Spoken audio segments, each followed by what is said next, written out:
welcome to Hot Issues. This week, we are looking at the oil distribution sector. We were informed that the Tema oil refinery has started production. What is going to be its impact? There have been disputes over how much government owes bulk oil distributors and so on. There have been new policy initiatives in the oil distribution sector, and we intend to look at all of this on this program. Welcome to Hot Issues.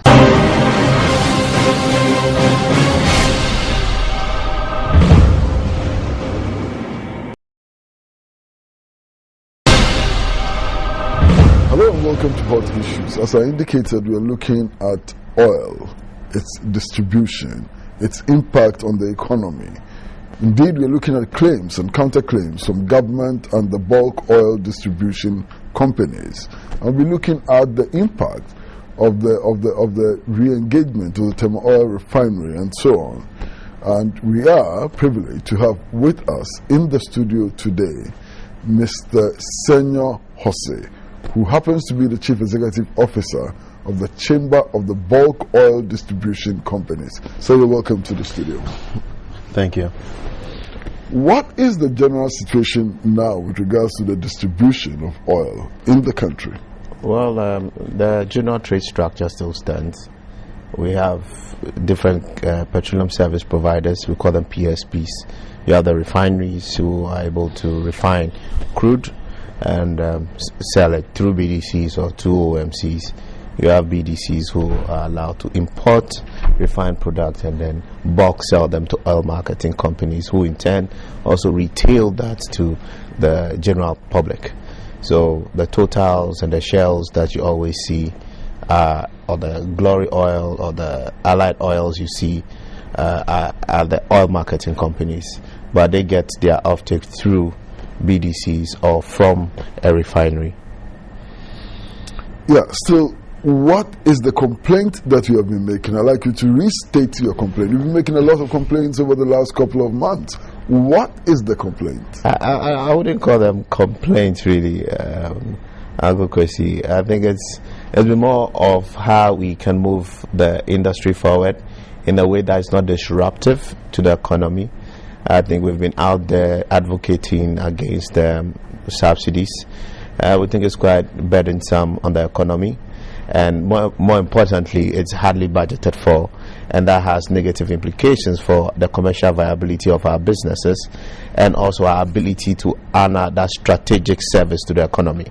So we definitely have to be out there, get things well explained, well understood, engage key decision makers so we take the right decisions that help the economy and also the survival of our businesses as well.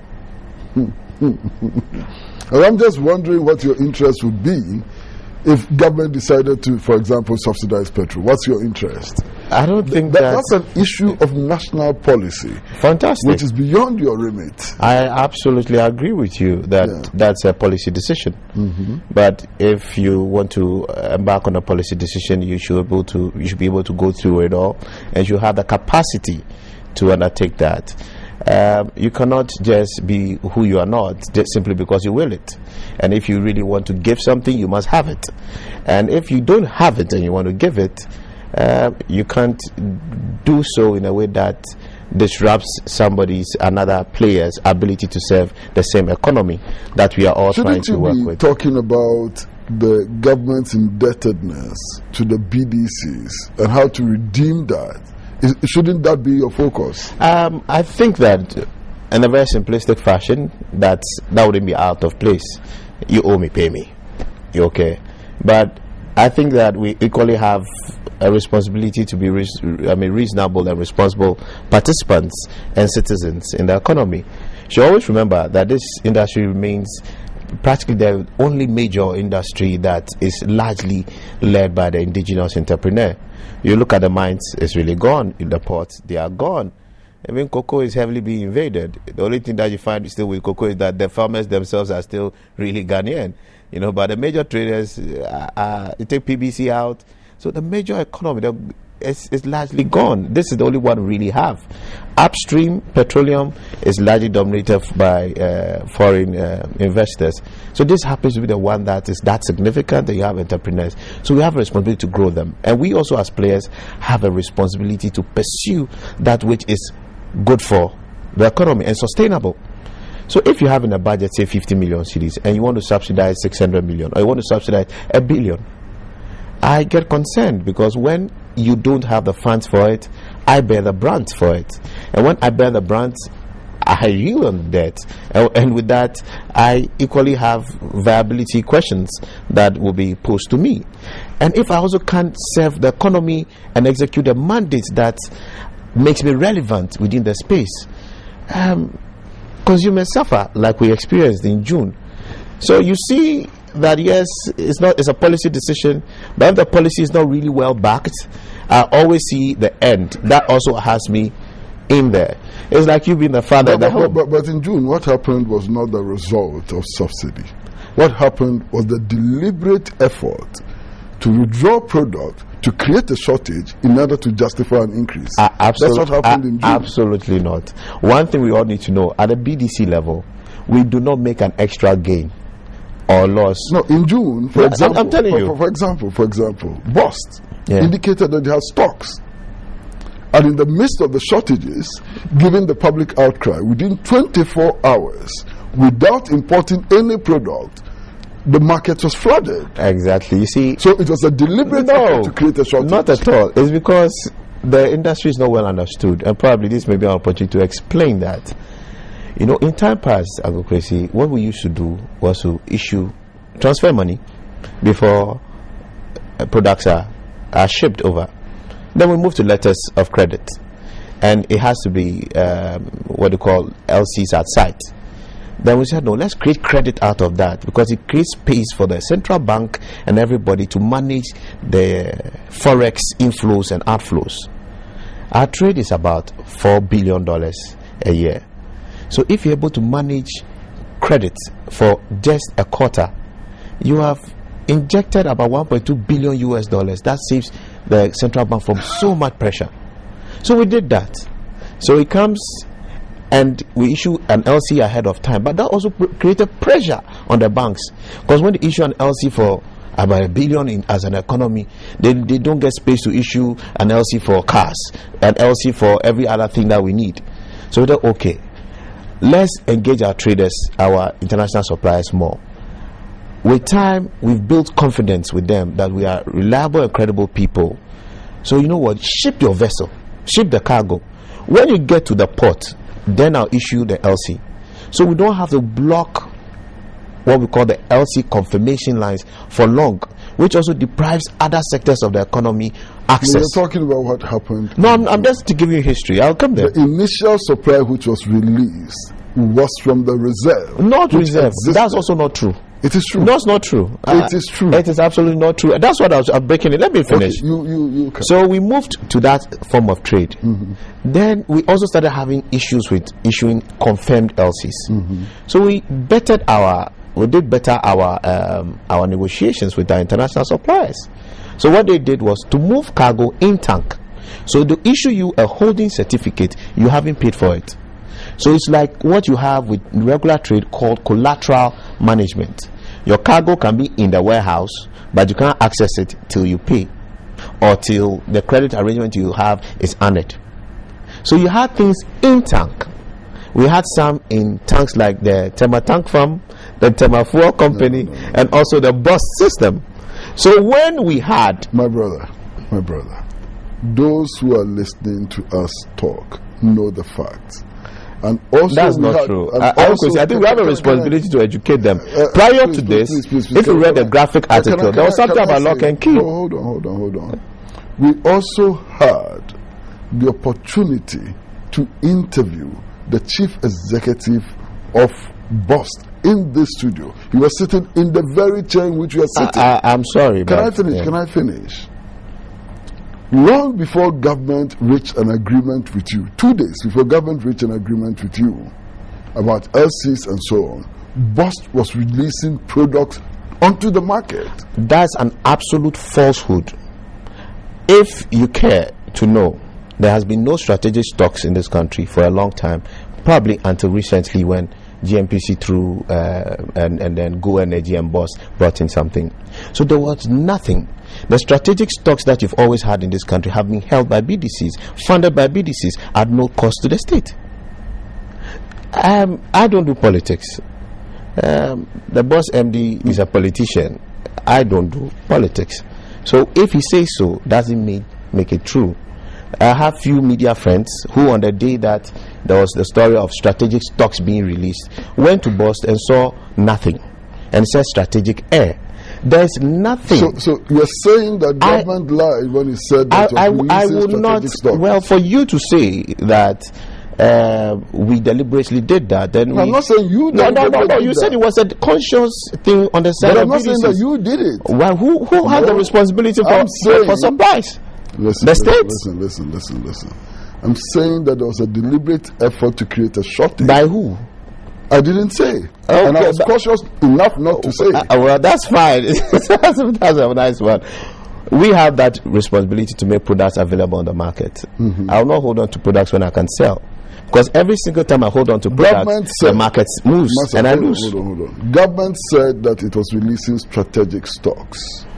You are saying that government lied when it said that it was releasing strategic stocks. I cannot speak for government, but I can tell you for facts that the products did not come on the market because of bust. It's because hardworking BDCs did and even took a loss for that move. So government lied. Well, it's for you to make that deduction. I can't speak for government. The implication of what you're saying is that government lied. I said I can't speak for government on that score. Okay. As far as I am concerned, I was out there on the field. I've forgotten the day it was, but it should be maybe on the 20th or so of June or so. I've forgotten, or 20, whatever it is. It was 28, I think. It was my son's graduation, my wife's graduation. I couldn't do it. I couldn't be present for them. I had to be out there to galvanize every single, resource we had to get products back on the market. BDCs took a $1 million hit for coming in the market at the time. Because products that they had priced were out of pricing window. The only time that they could recover their basic risk price was to just wait for another 3 days. But to do that was going to mean that the economy was going to suffer some more. But for them to also do that would mean that they were going to take a loss of about $1 million, which government wouldn't refund. So guess what we did? I tried to get more players on the table so we could share the loss. And we were willing to do that. We are Ghanaians. It's our economy. We have to serve our country. So people, BDCs rallied, and I kudos to them. We worked throughout the night and shared that loss. It's not something a typical private man would do, but we did that in the interest of the nation, and it should be recognized and acknowledged. Would you agree that the determination of prices, fuel prices, would not just be driven by the comfort of industry players like bulk distributors, and that there are social consequences, there are political consequences, and some other consequences? Would you agree? No, probably rephrase the question again. The determination of fuel prices would not be driven just by your comfort as bulk distributors. There are social consequences, there are political consequences, and many other consequences. I agree with you. I absolutely agree with you. I don't think there should be a debate about that. There are so many factors that have to go into trying to get the prices of fuel out there, and we've not necessarily stood in that way. The only thing for us has been whatever policy decision you want to take, it has to be fundable. If it's going to lead to some cost. But Uncle, if it's not going to, you don't have the money for it, how can you give what you don't have? Are you the Minister of Finance? I don't need to. But if I have to pay... How do you determine that government has no money? No. How do you determine that? It's not. I don't need to. It's not rocket science. Okay. The budget is available to everybody, and you see the budget. And the budget tells you that there's no money. The budget slates exactly what is due us for subsidies, or what is due due subsidies, petroleum subsidies. So if you, but there's a school of thought which says that there are no subsidies on the product. I know that school of thought. My good friend Tarzan has tried to preach that a number of times, but it's not the case.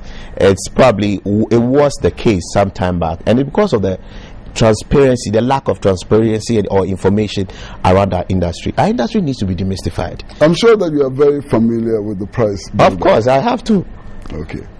Now, when you look at the price buildup, and there's talk about ex-refinery price, what does that represent in real terms? In real terms, your ex-refinery, because you see the public price buildup.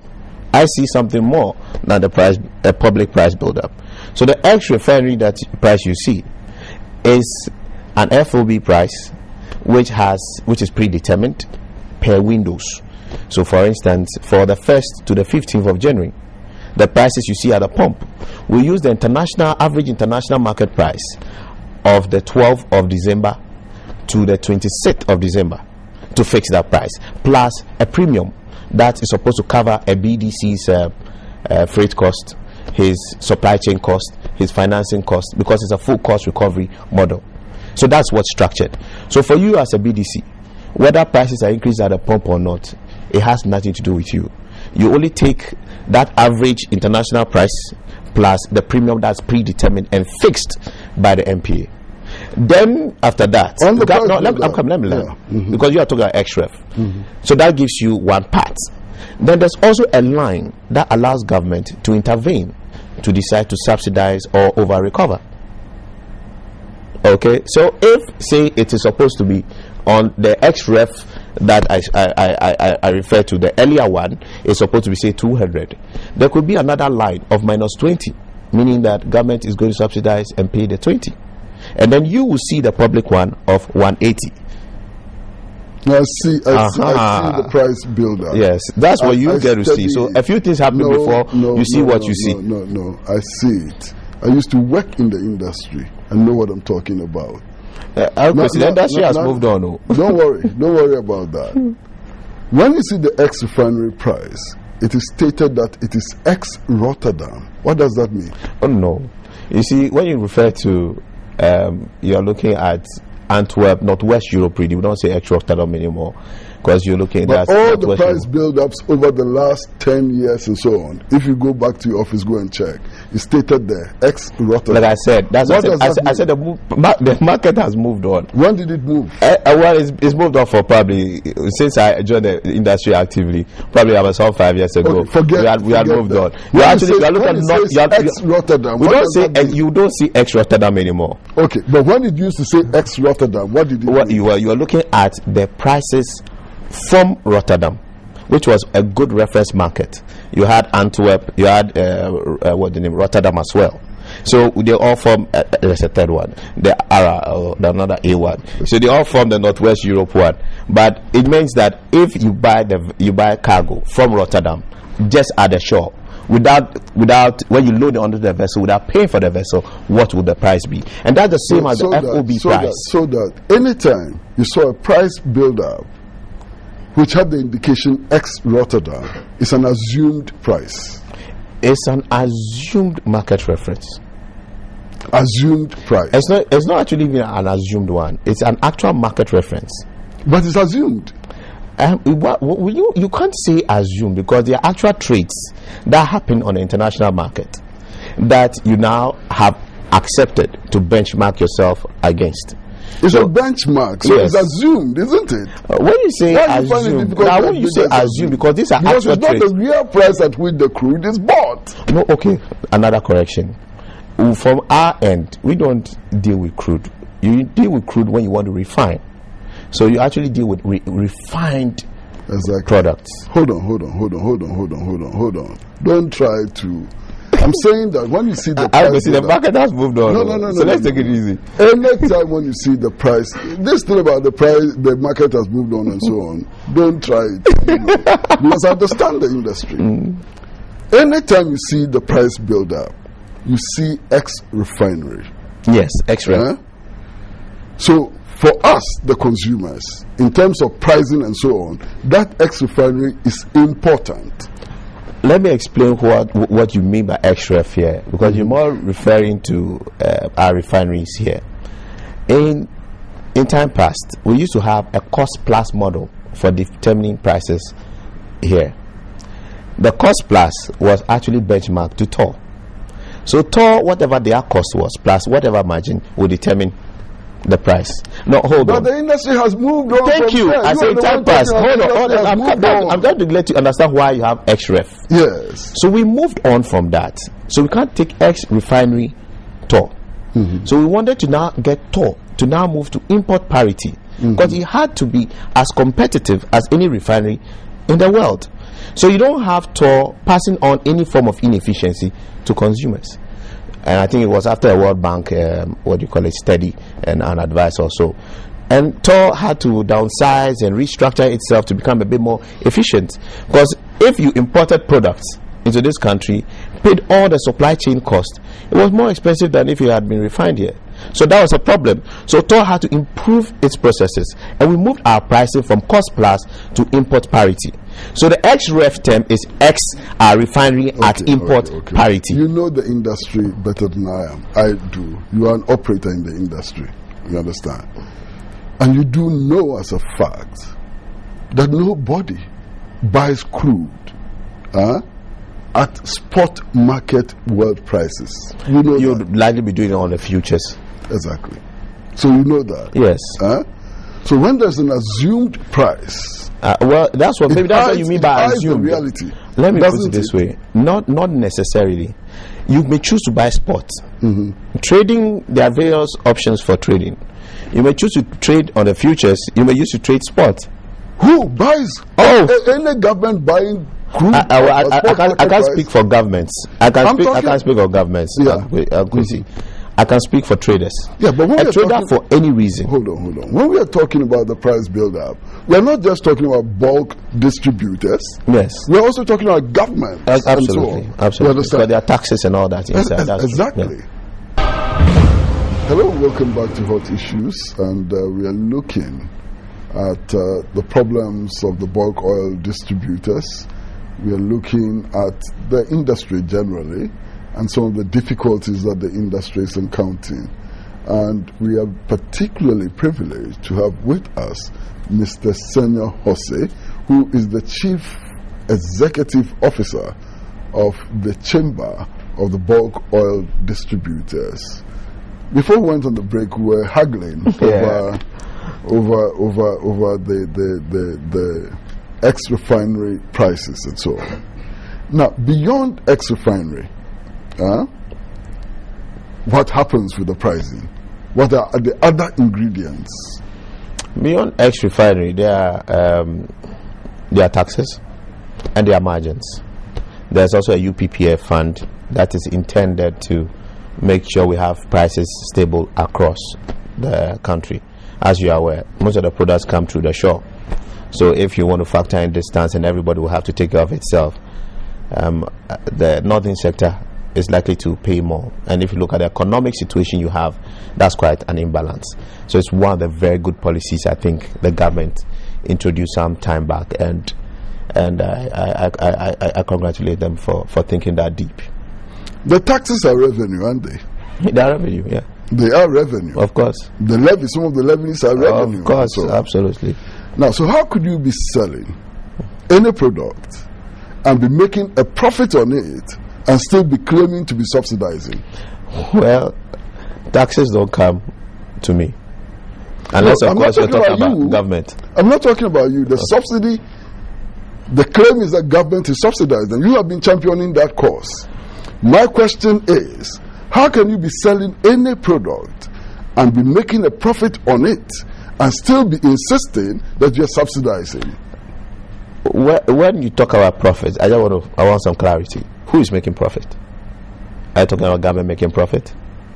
It's clear taxes go. I don't think tax revenue goes to government. I don't see taxes as profit. All right, I think I agree that it's revenue. It's not necessarily. It's money on top of the cost price of exactly, that's true, yes. Which government has to factor it in its budget to fund all kinds of projects across the country. Projects that affect you and me.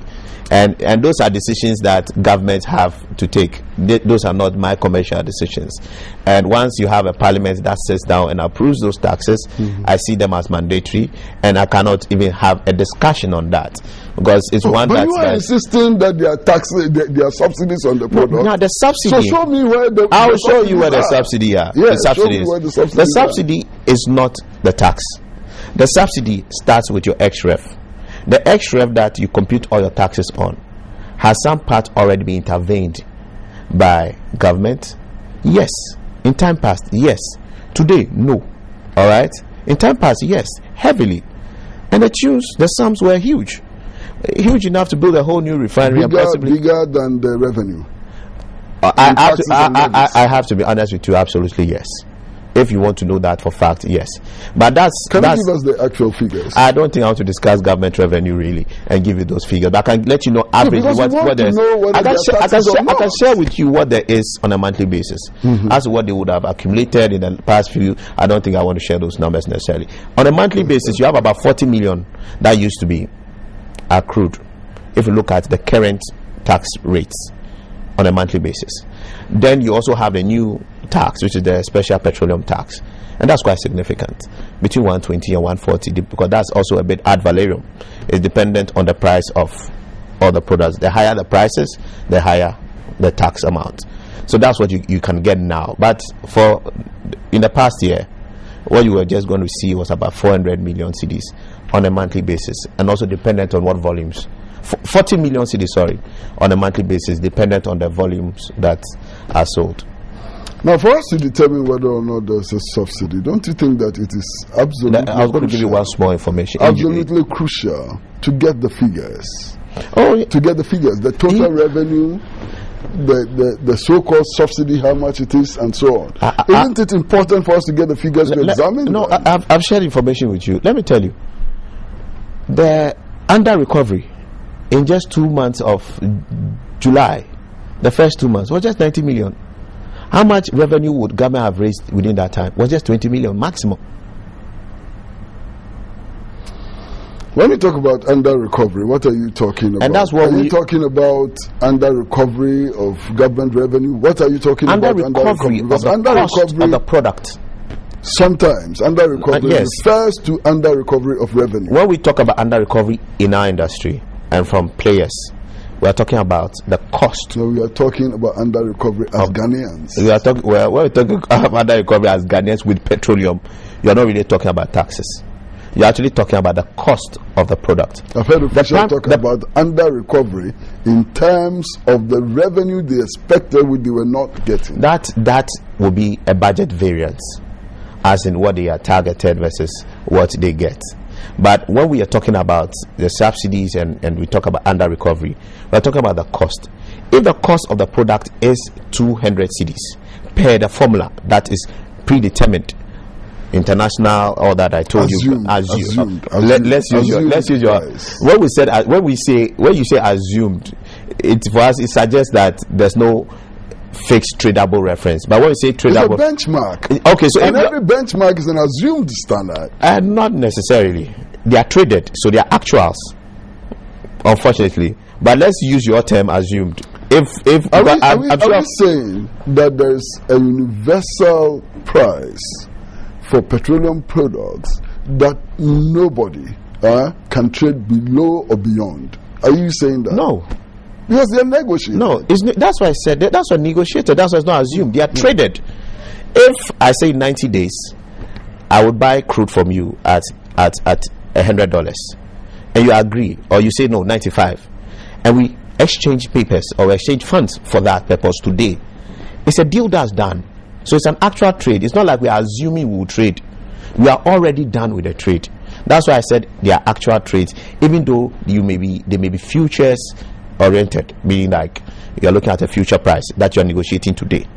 But those numbers we refer to and we use in pricing are traded. So often you take the last trade on the day, or you take the average trade globally on that market platform.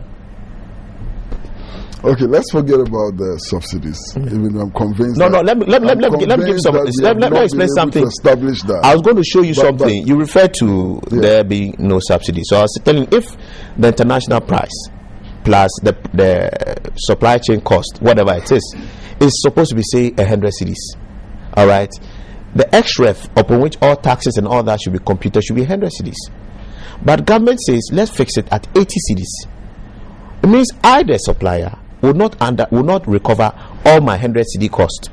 So in that process, government is subsidizing my cost, subsidizing the consumer's purchase price. But the consumer is paying 20 pesos, 20 cedis. You can only less. Come to that conclusion if government revenue falls far short. Government revenue on the product falls far short of the so-called under recovery at the level of the ex-ref. No, I totally disagree with you on that side, even though I'm not government. I think that once we go to parliament and there's a budget put out there and with all programs associated with it, and we pass it, and that revenue is supposed to go to that project or that program, that revenue is not available for discussion. So you're saying that you can actually buy in simple common sense. You're saying that you can actually buy my watch for 10 cedis and sell it to me, to you, to anybody for 15 cedis and actually make a loss on it. Is that what you're saying? You see, it's not a matter of us making a loss. We will make a loss because government, if for instance that revenue on it is already earmarked by the bank, that when this 10 cedis comes in or 15 cedis comes in, 6 cedis is supposed to go this way. You can't touch it. If you go and sell it at 15 cedis and it costs you 10 cedis, you've made a loss because that 6 cedis is not available to you. It's gone. It's a very deep. Yeah, you're saying that you have decided, and we all agree to it. You sell slippers. Yes, and you have decided that the profit on your slippers will be used to pay the school fees of your child. You understand?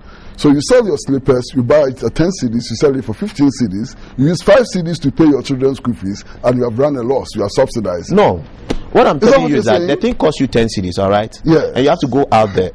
You have a standing order at your bank for 5 cedis. Yes. Whatever you do, whatever money that drops there, it has to go. Because that has been sanctioned by everybody. You have no option. Parliament passes the budget. Yeah. So that 5 cedis is not available. Yeah. All you have to do is to make sure you can sell beyond. But it is still revenue. I said it's not profit. That's why I said revenue. I don't think it's profit. I don't need to speak for government here. But anyway, I want us to move away from this issue of subsidy, in spite of the fact that it's very clear, I think by now, that there's no. But subsidy. You should remember that if government has to pay, it still has to pay with taxes or revenue that's raised elsewhere. There is some dispute between you as bulk oil distributors and government about levels of indebtedness. What is the real situation? I don't think there's a dispute. There's absolute understanding, in my opinion. I don't think there are disputes at all. The discourse that may have gone on has had to do with what the MPA wanted to handle at its level. And if you heard Yaro Kasambata in recent times, they said the other part of the debt was being handled by the Ministry of Finance. So they were just discussing the parts that they wanted to handle through the pricing mechanism. So that's fine. I was talking about the total. There's a A, there's a B, that gives us the C. So I'm talking about the C. But they were talking about the A because they said the B was going to be handled by another person. So that's it. I don't think there's been much disagreement whatsoever. No. We just had to clarify. Only yesterday the President of the Republic spoke and he gave what he thought was the total indebtedness to the BDCs. Do you agree with that figure? Unfortunately, I was not privy to his submission. So if you could... 17 million. 17 million, no, the President would never say it.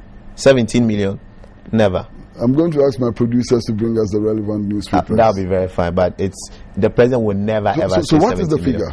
If he says so, then he's being misinformed. What is the figure? We have different debts. One, at the end of the day for me... Total figure. What is the total level of indebtedness? You need to break it down so everybody can... No, I'm talking about the total. I'm not asking for the breakdown. I will not fall in that part because it miscommunicates. So it's important I communicate right. What is the total level of indebtedness to the BDCs? I will break it down for you. So I'll tell you. There's one called a price under recovery, and that's what I'll explain. You won't explain the others. I'll explain the others. Don't worry. And I'll explain. I'll go ahead and explain. We'll still have a total. You have a total. You can do the sum afterwards. You won't do that. Oh, we are here. We can do it together. Okay. We are friends now. Okay. You see, you have when you buy the product for say $10 or $100, the prices for you, all you can take is that $100 because you have to take $100 and pay back. But the MP will now have to fix the price in cedis. So your offtake will actually be in cedis, and it may decide to use an exchange rate of say 2.5, whilst the market is 3.0. When it does that, it means you have 250 cedis that you get when you sell. Any money else on top is not yours. You just take your 250. Your 250 can't get you your $100 back. So you are short by 5 cedis because you have a full cost recovery, and my cost was predetermined together with you, MPA. So that 5 cedi shortfall or 50 cedi shortfall will now become an FX under recovery because I didn't fully recover the cost because of the exchange rate MPA adopted. All right. So that sum, we have about $200 million outstanding as of 2013, and then we have, after the president paid some money, remember the president paid some money in July, he directed the payment of some part, so we have about 200 that's outstanding. And then you have what we estimate for 2014, about another $220 million. So that's $420 million. So you work the maths, you see what it is in cedis. Then you have what we call the price under recovery. Having got the 250 cedis, government says it's still going to be heavy for my people. So you know what? Sell it at 230. Selling it at 230 will now mean that we are short by another 20 cedis. So that is what we call the price under recovery. That one, as at 31st December, we estimate stands at about 209 or 210 million Ghana cedis. So this is the cocktail of debt. What the MPA has been discussing really publicly is that 210 parts, whilst they are referring the $420 million one elsewhere. So what's the total level of indebtedness? Well, if you box all that up, you should be looking at something over 1.5 billion. 1.5 billion. And it's not something I'm proud of. But you said that there's no dispute. If government gives a figure which is less than the 1.5, 1.6 billion, is there not a contention? I don't think so. I think what that means is that government already has a plan for the other part of the debt. It's simple. If you know you owe me 300 and you go and say now you said, look, now I owe you 100, then I'm sure you are standing on the 200. This is not the first time I'm hearing you. It's good news for me. This is not the first time I'm hearing you, and I'm surprised that you are moving away from statements that you have been making in the past about the disparity between what you believe to be the total debt and what the Ministry of Finance believes to be the total debt. I've heard you on several platforms. What has been the dispute? There has been no dispute. I know, in your opinion right now, as we speak today, what do you think is the dispute? When you state one figure, which is far higher than the figure stated by government, and when you insist that government is wrong, is there not a dispute?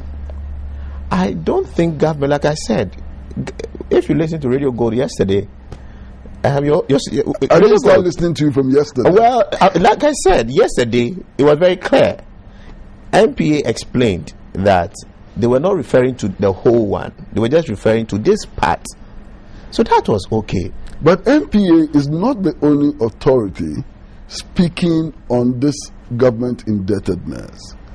Mr. Sektekwe, the Minister of Finance, have been speaking about the same indebtedness. I have to be honest, I haven't heard the minister say. So the minister set up a committee. There was one time the two of you were on radio. The two of us were on radio. Yes, you were interviewed first. He came in, and you were interviewed again. Unfortunately for me, it's quite bad of me. When I am on radio, I don't continue to listen what happens next because I'm off in the middle of so much. So and you've never heard about claims by the Ministry of Finance about the total indebtedness of government to the BDCs. You've never heard that? I do not recall the finance minister, in all honesty, really disputing anything. I think that they may be saying there's an audit going on, so those numbers are not finalized. And I heard that. Yes, and like I said, you heard in my submission that we estimate this.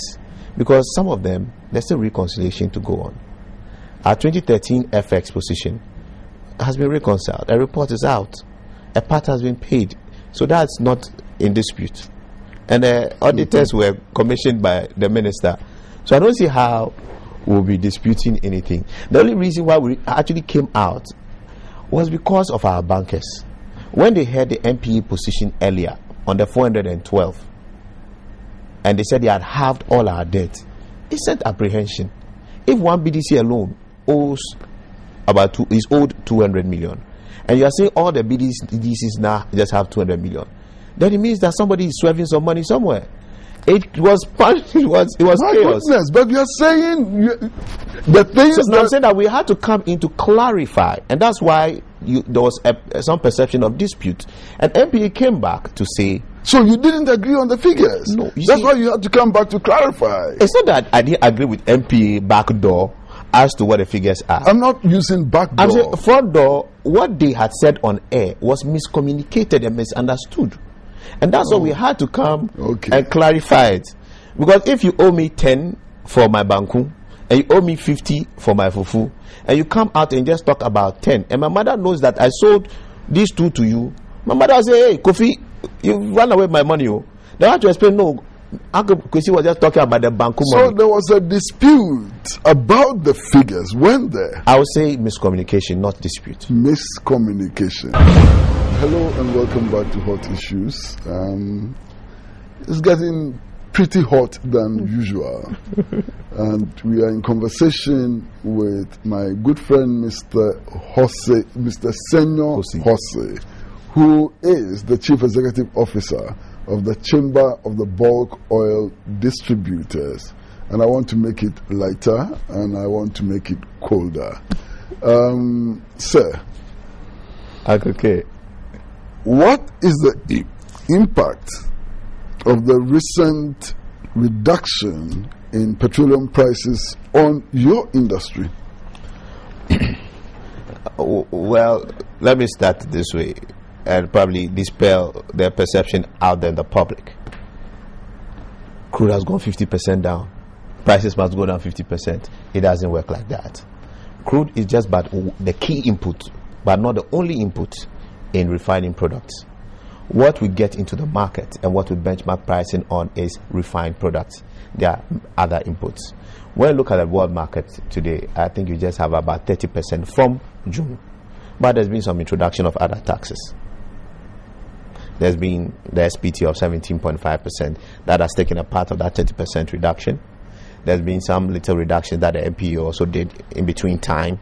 All right. Today, as we speak, the surplus funds, all right, at today on diesel, for instance, is just 8%. On kerosene, is just 5%. On LPG, is 8%. On petrol, it's 15%. When you talk about surplus funds, what do you mean? Okay. When I import products, and I want to, well, I'm referring to your to the export price. How much more than the actual cost are you paying? Factoring in all taxes and everything, you are paying only 15% more on petrol. You are only paying only 8% on diesel.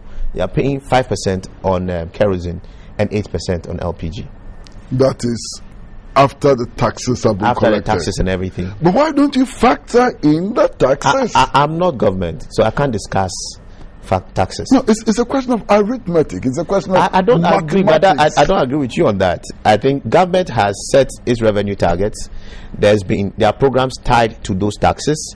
There's been a parliament that has sat down and approved it, and that is for the politicians to handle. It doesn't change the fact that in pricing the products, there are various components, and that those components also include national revenue. It doesn't change exactly. that fact. So national revenue must be sorted out because it's gone. It's not available for discussion. National revenue is what may be used to solve every other problem. If government at some point decides to put 1,000% taxes on petroleum products, we can ignore that in the discussion of petroleum pricing? I mean, if Parliament, in its wisdom, will sit down and allow 1,000% to happen, then we should ignore it. I mean, I can't debate it. We can discuss. I can't debate that because it's tax. My income tax. Taxes are beyond discussion. I haven't said they are not beyond discussion, but you can't go discussing and arguing with your accountant that he has deducted your PAYE. When you get your salary at the end of the month, they withhold your tax on consultancy, or they take out PAYE on your actual one. Can you go fighting your accountant for deducting that? No. It's not available for you for discussion. No. The only one that's available for discussion. When Parliament decides the level of taxes on anything, and remember, we all put them there. So it does so in the name of Ghanaians in their collective. Exactly. And Ghanaians in their collective are not stopped from discussing that. I haven't said you can't discuss that, but I say I can't go and argue that. You should give me back my taxes. No, nobody's saying give me back my taxes. I can't say that. I'll tell you what happened in my area. I had to grade my road. I have to run a generator. I have to buy water. Thankfully, with that one project, I'm getting closer and closer to water. So do I scream that, look, I'm paying so much for this, so I won't pay my PAYE because you have to net it off? I can't say that.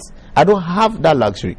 So in my discourse, as a businessman working in the industry, I don't discuss, or I don't focus on the taxes. As a people, if the people we've commissioned with a fiduciary responsibility to us as stakeholders and the electorates have decided that these taxes be there so that they can take care of us as they promised. So for all of us to debate that. If in the same vein, the same people decide that in order to alleviate poverty, to alleviate hardship, we are going to subsidize. How would you then come back and say there's a bad That's policy? the wrongest debate you could ever have. But you have been doing that debate. The debate you should rather have and put before anyone is reduce the taxes. Yes. But you have been arguing about taxes, which also falls into I don't argue about taxes. About subsidies. Yes, because that's the under recovery. I don't recover my cost. And that's a burden that impacts my ability to serve you. And if I'm not able to serve you, I'm failing you. And I don't think I want to fail my customers. I don't want to fail my own country people. I have that privileged responsibility. It's not everybody who gets the opportunity to be this, to do what I'm doing. So it is an honor and I have an obligation to the people of this country. And that is what I must prosecute at any given point in time. And your obligation to the people of this country does not include the alleviation of hardship and suffering. It does. When there are shortages, it's serious hardship. 30 cedi petrol goes for 70 cedis. I must help alleviate that by making products available. And the only way I do that is making my business fundable and viable. So you and I should debate government reducing taxes or not. When it is the responsibility of Parliament, and Parliaments take decisions based on its mandate, you would not raise any issues on that. No, I'm not saying so necessarily. You said that. I'm not saying so necessarily. What I'm saying else? that I cannot debate that in my But person. when it is subsidy, you but will we debate can no, that. of course, because that affects my ability. We as a people can pick that up with Parliament. If I were a parliamentarian, I would debate that with you. Why should we allow the taxes to be there? Taxes should go down. But I think as a people, we have commissioned people with a fiduciary responsibility to us to prosecute our interests. So if we think those taxes are not helping us well enough, we should speak with them and implore them to reduce the taxes. We are better off arguing for a reduction in taxes than asking us to subsidize without a budget for it. Is my understanding correct that as we sit now in the studio, there's no dispute whatsoever between bulk oil distributors and government about the quantum of indebtedness to the bulk oil distributors? As we speak today, publicly, MPA has made it clear that what they were referring to was just price under recoveries. not the other one. Is there a So dispute? I don't think that Is on there that not note, a dispute? on that note, there are no disputes. No dispute On that whatsoever. note, but if we should come back, Why are you coming back? No, There are no disputes. We agree on the figures. Why are you coming back? why do we end up divorcing? We go to the same church and say, for better, for worse, to do This our is not part. about We for change, we better, change, for we worse. change, we change our minds. This If is not today about for better, for worse. we agree, we don't have a problem. But if tomorrow government wants to change, But its if you are position, dealing then with we the have a same problem. figures, why should there be a disagreement tomorrow? Like I said, I don't see why we should have a problem. And today it's been clear That that there's no problem. no, it's The been figures are clarified. all on the It same was page. it was miscommunication. Thank you very much, sir, for coming to the studio. And it's been a pleasure talking to you. Well, we've been talking to Mr. Senyo Hosi, who is the Chief Executive Officer of the Chamber of the Bulk Oil Distribution Companies. And we've been talking about the oil industry.